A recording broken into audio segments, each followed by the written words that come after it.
Very good morning dear students. Welcome back to Nexus classes. बेटा आज हम लोग प्रोटीन के लिए जो कोड होता है डीएनए के ऊपर, जिसको हम लोग जेनेटिक कोड के नाम से जानते हैं, उसके बारे में डिस्कस करेंगे।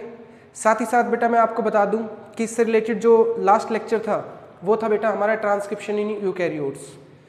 इसके बाद जो हमने बात की वो हमने बेटा आरएनए के स्ट्रक्चर, डीएनए के स्ट्रक्चर, डीएनए की रेप्लिकेशन, डीएनए के डबल हेलिक्स स्ट्रक्चर, बेटा इनके बारे में जो लेक्चर है वो आपको प्लेलिस्ट के अंदर यहाँ पे चैनल के ऊपर मिल जाएंगे।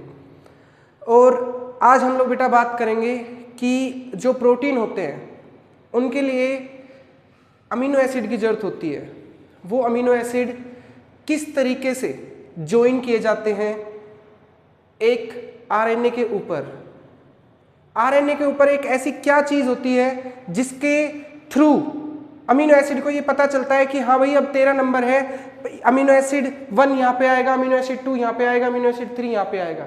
एक सीक्वेंस में अमीनो एसिड चेंज जो अरेंज है वो किस तरीके से होंगे, वो इन्फॉर्मेशन क्या होती है? वो इन्फॉर्मेशन बेटा जेनेटिक कोड होती है। इस चीज़ को समझने से पहले बेटा आपको सेंट्रल डोग्मा बता दूं। सेंट्रल डोग्मा कई बार बात कर चुके हम लोग बेटा। डीएनए होता है, डीएनए का वो सीक्वेंस जो किसी प्रोटीन को कोड करता है, that is known as gene. इस जीन से क्या बनता है बेटा? आरएनए बनता है। क्या बनता है इस जीन से? आरएनए बनता है। इस आरएनए के ऊपर ये बेसिकली एमआरएनए है, मैसेंजर आरएनए है। इस आरएनए के ऊपर सेल के अंदर साइटोप्लाज्म में, ये जैसे मान लो आरएनए है, अमीनो एसिड होते हैं बेटा साइटोप्लाज्म में। क्या होते हैं? Amino acid.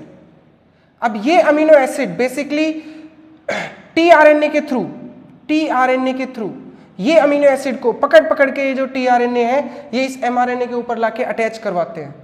और यहाँ पे बेटा एक प्रोटीन फैक्ट्री होती है राइबोसोम, आरआरएनए, इसके यहाँ पे लेके आते हैं ये लोग। कौन? टीआरएनए। और जो इंफॉर्मेशन छुपी हुई होती है कि किस अमीनो एसिड का नंबर है, ये इंफॉर्मेशन छुपी हुई होती है किस पे? एमआरएनए के ऊपर। और जो इंफॉर्मेशन होती है एमआरएनए के ऊपर, उस इंफॉर्मेशन को हम लोग बोलते हैं जेनेटिक कोड। क्या बोलते हैं बेटा? Genetic code.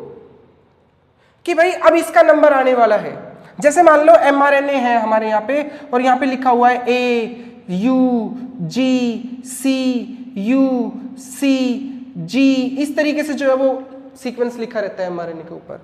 इस सीक्वेंस को रीड किया जाता है, इन सीक्वेंस को रीड किया जाता है। और ये जो सीक्वेंस होता है यही क्या होता है? जेनेटिक कोड होता है।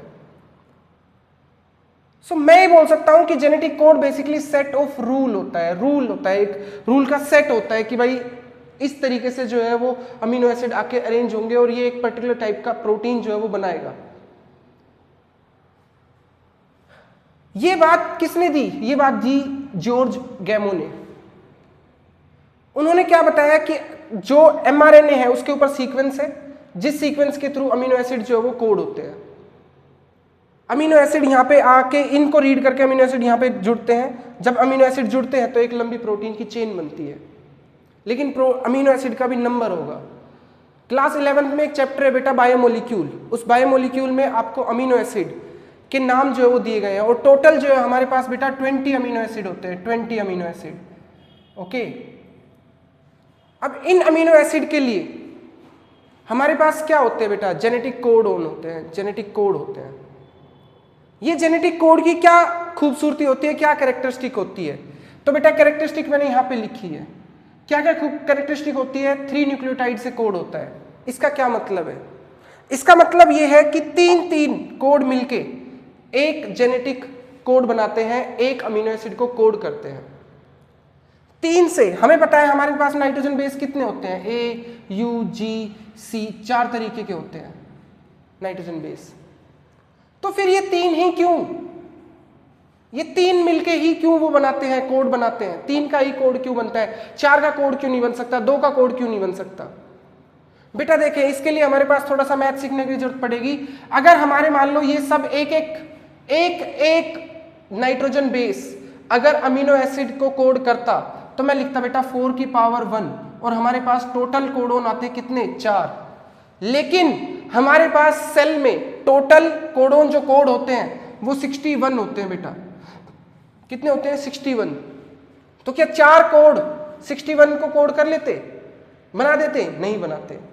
अगर बेटा मैं 2 का पेयर करके लेता, जैसे मान लो AU करके लेता, UG करके लेता, GC करके लेता, तो बेटा 4 की पावर 2 कितना आ जाता? 8 भी पॉसिबल नहीं है कि 8 जो है वो 61 को कोड कर दे।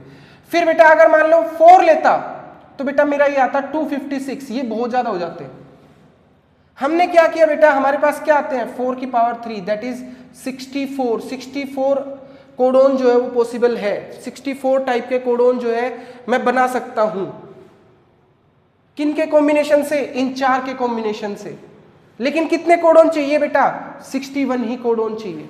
तो 3 क्या हो जाएंगे? 3 हमारे कोई काम नहीं करते, किसी अमीनो एसिड को कोड नहीं करते। सिर्फ कितने? 61। देखो 4 की पावर 3 करता हूं, कितना आता है? 64। ये बंदा ऐसा है, ये कैलकुलेशन ऐसी है जो बिल्कुल फिट बैठती है किसके लिए कि हाँ भाई हमारे 4 तरीके के नाइट्रोजन बेस है और इनका ये कॉम्बिनेशन हो सकता है। 3-3 का कॉम्बिनेशन, एक करके 3-3 का कॉम्बिनेशन अगर मैं बनाऊं तो 3-3 के कॉम्बिनेशन से पॉसिबल है कि 64 तरीके के अमीनो एसिड जो है वो 64 तरीके के कोडोन जो है वो बनाए जा सकते हैं। और हमें चाहिए कितने थे बेटा? सेल में कितने तरीके के कोडोन होते हैं? 61। सो ये सेटिस्फाई कर रहा है। इनमें से 3 जो है वो कोई काम नहीं करते। अब ये 64 किस तरीके से बने हैं, ये मैंने यहाँ पे एक ट्रिक जो है वो आपके लिए बनाई है। ठीक है, सारे के सारे अमीनो एसिड मैंने यहाँ पे लिखे हैं। जैसे मान लो alanine, asparagine, glutamine, tyrosine, tryptophan, cysteine, ये सब तरीके के अमीनो एसिड मैंने यहाँ पे लिखे हैं और इनके कोड लिखे हैं। कैसे पढ़े इस कोड को? आपको पता होगा बेटा मिथ्योनिन, जैसे मान लो ये हमारा मिथ्योनिन है, कैसे पढ़े? AUG। ठीक है, कैसे बनाई है बेटा मैंने ये किस तरीके से बनाई है? मैंने यहाँ पे पहले एक सेंटर लाइन ऐसे खींची। ओके, यहाँ पे लिखा मैंने बेटा UCAG। ओके, फिर मैंने क्या किया बेटा? फिर मैंने एक इसको सर्कल दिया ऐसे, फिर मैंने दोबारा से लिखा UCAG, एक को।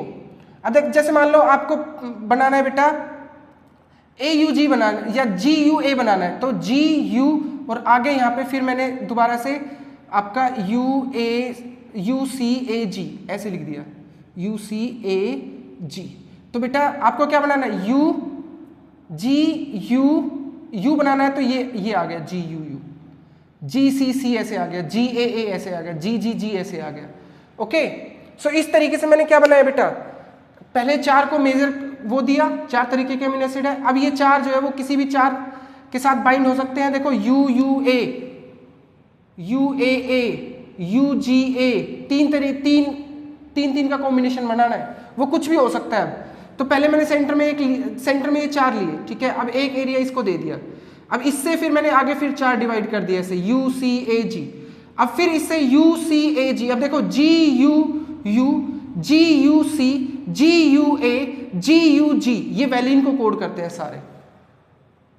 ओके, ये चारों के चारों कोडोन जो है किसको कोड करते हैं बेटा? वैलिन को। ओके, ये इस तरीके से मैंने क्या बनाई है?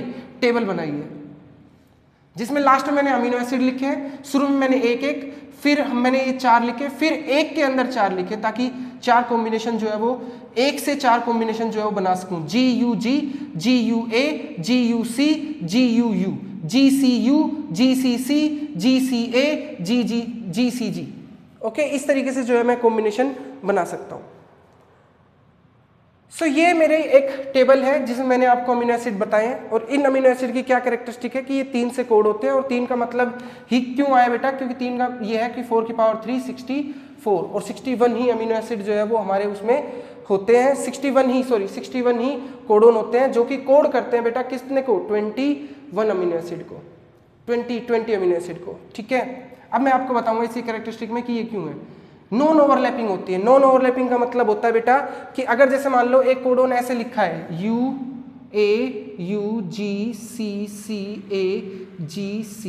तो बेटा आप ऐसे पढ़ोगे AUGCCAGU।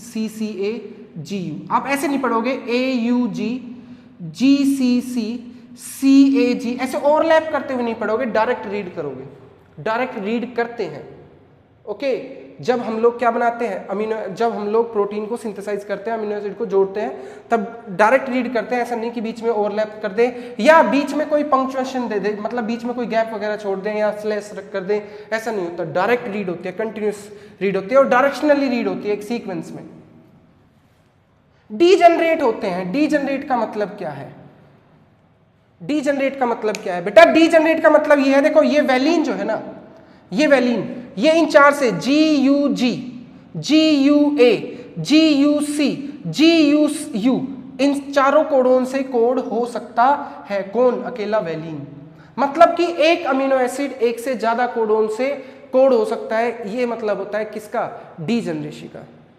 ओके, सो हमारे वो क्या होते हैं? डीजेनरेट होते हैं। उसके बाद नॉन एम्बिगुअस। नॉन एम्बिगुअस का मतलब होता है बेटा कि एक पर्टिकुलर अमीनो एसिड, एक पर्टिकुलर डीजेनरेट का मतलब क्या है कि एक अमीनो एसिड के लिए हमें कई सारे कोडोन होते हैं, लेकिन एक कोडोन सिर्फ एक अमीनो एसिड को कोड करता है। जैसे मान लो मैं कहूं GUG, ये कॉम्बिनेशन सिर्फ वैलिन को कोड करता है, कहीं ये नहीं होगा आपका GUG, कहीं और नहीं होगा, ठीक है ना। ये सिर्फ और सिर्फ किसको कोड करता है बेटा? वैलिन को कोड करता है। That is non ambiguous. Okay, that is non ambiguous. एक कोडोन एक अमीनो एसिड को कोड करता है, दैट इज नॉन एम्बिगुअस। आप इस तरीके से समझो कि एक लड़का सिर्फ एक लड़की के साथ फ्रेंडशिप कर सकता है, लेकिन एक लड़की जो है वो कई सारे लड़कों के साथ फ्रेंडशिप कर सकते हैं, क्योंकि लड़कियों के पास ऑप्शन होते हैं। ओके, हम लोग ये देख सकते हैं, ये मान लो हमारे पास गर्ल है और ये मान लो हमारे बॉयज हैं, ये मान लो हमारा GUG एक बॉयज है, ठीक है। तो बेचारा GUG एक ही लड़की के साथ फ्रेंडशिप कर सकता है, लेकिन ये लड़की जो है वो कई सारे दोस्तों के साथ फ्रेंडशिप कर सकती है। इस तरीके से हम लोग समझ सकते हैं। ओके, सो ये है कैरेक्टरिस्टिक किसकी बेटा? ये कैरेक्टरिस्टिक है किसकी? जेनेटिक कोड की। जेनेटिक कोड की। आप लोग इसको घर पे बना सकते हो, कुछ नहीं करना बेटा। पहले एक ऐसे सर्कल लेना है, 4 पोर्शन लेने हैं, UCAG लिखना है। फिर आपको क्या करना है, ये जो हाफ है ना 90 डिग्री, इसमें एक इस तरीके से बनाना, फिर UCAG लिखना है, इसमें हाफ UCAG लिखना है, इसमें हाफ UCAG लिखना है, फिर इसमें हाफ UCAG लिखना है, फिर एक इसमें UCAG लिखना है, एक इसमें UCAG लिखना है, और फिर इनको कनेक्ट करना है। फिर आप देख लेना कि जैसे मान लो ACC थ्रेओनिन को कोड करता है, ACU थ्रेओनिन को कोड करता है, ACA थ्रेओनिन को कोड करता है, फिर हमने ये इसको नाम दिया है। ओके, फिर जो भी अमीनो एसिड जिससे कोड होता है वो हमने यहाँ पे नाम रख दिए हैं। ये ट्रिक बहुत आसान है। नेक्स्ट आता है बेटा वोबल हाइपोथेसिस। वोबल हाइपोथेसिस क्या होती है? आपको पता है कि ये आपका mRNA है, mRNA के ऊपर बेसिकली कोड होता है। जैसे मान लो AUG है, ठीक है, AUG है। तो बेसिकली बेटा ये जो आपका tRNA इंफॉर्मेशन लेके आता है, tRNA जो इंफॉर्मेशन लेके आता है, इसमें यहाँ पे एंटीकोडोन होते हैं। यहाँ पे क्या होते हैं बेटा? एंटीकोडोन होते हैं। अब देखो हमारे पास 61 तरीके के कोडोन है, तो जो tRNA इसके ऊपर अटैच होगा, क्या वो भी 61 टाइप के tRNA हमारे पास सेल में होने चाहिए? क्या 61 टाइप के tRNA जो हमारी सेल में पॉसिबल होंगे? और आंसर आता है बेटा नहीं। ऐसा क्यों?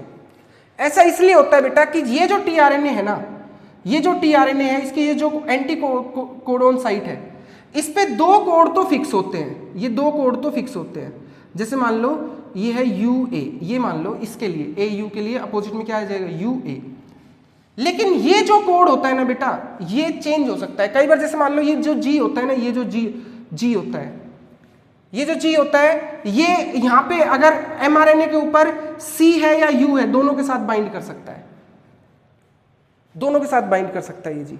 सो यहाँ पे क्या होता है, जो थर्ड पेयर होता है ना, यहाँ पे कई बार I भी होता है, इन्यूसिन। ये भी क्या करता है बेटा? ये भी अलग अलग बंदे के साथ जुड़ सकता है। यहाँ पे चाहे C हो, चाहे यहाँ पे U हो, चाहे यहाँ पे G हो, I तीनों के साथ बाइंड कर सकता है। तो हमें जो है कम tRNA की जो है वो जरूरत पड़ती है। ये होता है आपका वोबल हाइपोथेसिस, क्योंकि ये बंदा तो कईयों के साथ ज्वाइन कर सकता है ना भाई। 61 तरीके के कोडोन थे आपके, ठीक है। सो इसमें जो है आपका जो थर्ड है वो चेंज हो सकता है। दैट इज कि यहाँ पे जो है हमें tRNA की कम जरूरत होती है। That is wobble hypothesis. और मैंने बताया था 64 तरीके के कोडोन हम लोग बना सकते हैं, लेकिन सेल में कितने तरीके के होते हैं? 61। तो 3 जो है वो किसी को कोड नहीं करते, और उनको हम लोग स्टॉप कोडोन के नाम से जानते हैं बेटा। UAA, UGA, UAG, ये आपके स्टॉप कोडोन है। और प्रोटीन बनाने की स्टार्टिंग हमेशा AUG से होती है बेटा, ओके, जो कि मिथ्योनिन को कोड करता है। Okay, this is all for today, that is genetic code. I hope आपको ये लेक्चर जो है बेटा समझ में आया होगा, ठीक है। अगर इसके बावजूद भी आपको कोई डाउट रहता है बेटा, आप लोग कमेंट बॉक्स में लिख सकते हो। Okay, thank you so much guys.